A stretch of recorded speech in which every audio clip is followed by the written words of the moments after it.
जोहार TPL news आपण मन स्वागत करछि मो सागर जेना असंतु देखिबा प्रमुख खबर।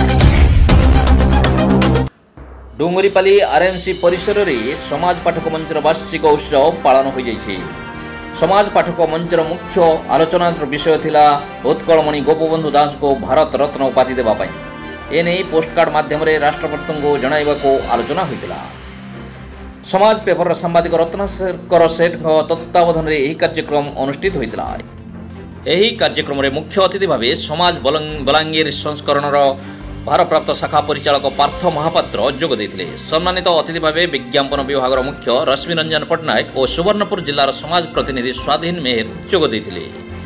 मुख्य अतिथि कहले जे पाठक माने हेउचंदी प्रकृत सम्मानर अधिकारी। सेमानकु गुरुत्व देई खबर परिवेशन करागले खबर कागजर गारिमा वृद्धि होता है। जिला प्रतिनिधि स्वाधीन मेहर कहले सांबादिकता हेउचे सबले खंडा धारे चलवा सदृश। सांबादिकता धर्म पालन करी से किपरि आईनर करपंझारे फसिथिले ताहा बखाणीथिले।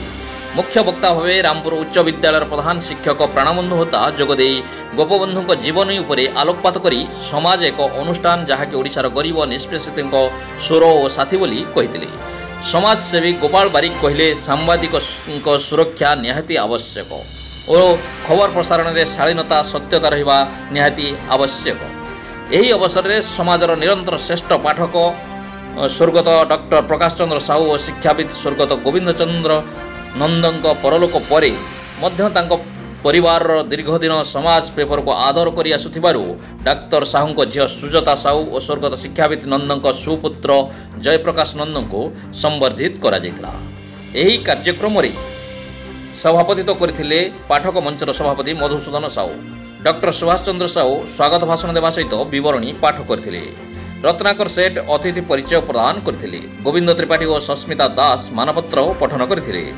शिक्षक अमूल्य बेहरा कार्यक्रम परिचालना करथिले। शेष में विप्रचरण साहू समस्त धन्यवाद देथिले।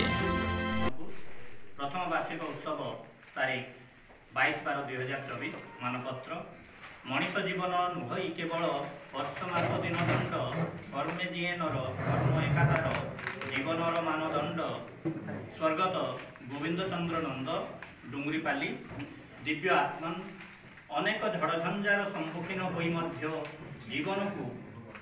जीवन भली बंचिबारे अपार आनंद और पुलक अनुभव करिथिबा कतिपय व्यक्तित्वଙ୍କ ମଧ୍ୟରେ आपणଙ୍କ नाम अग्रगण्य। मात्र 13 वर्ष बयसरे मातृहरा होई मध्य आपण निज साधना पथरे केबे पछकु हटि नाहंती। पाठ पढ़िबारे विभिन्न असुविधा आपणଙ୍କୁ उच्च शिक्षारु वंचित करि पारि नाही। घरोई छात्र हिसाब रे संबलपुर विश्वविद्यालय आपण स्नातक होई पारिछंती।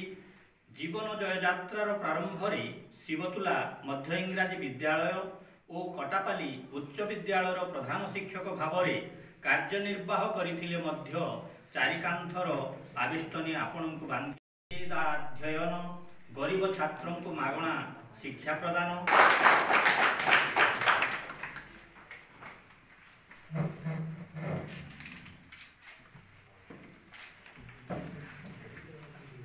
सर बस दो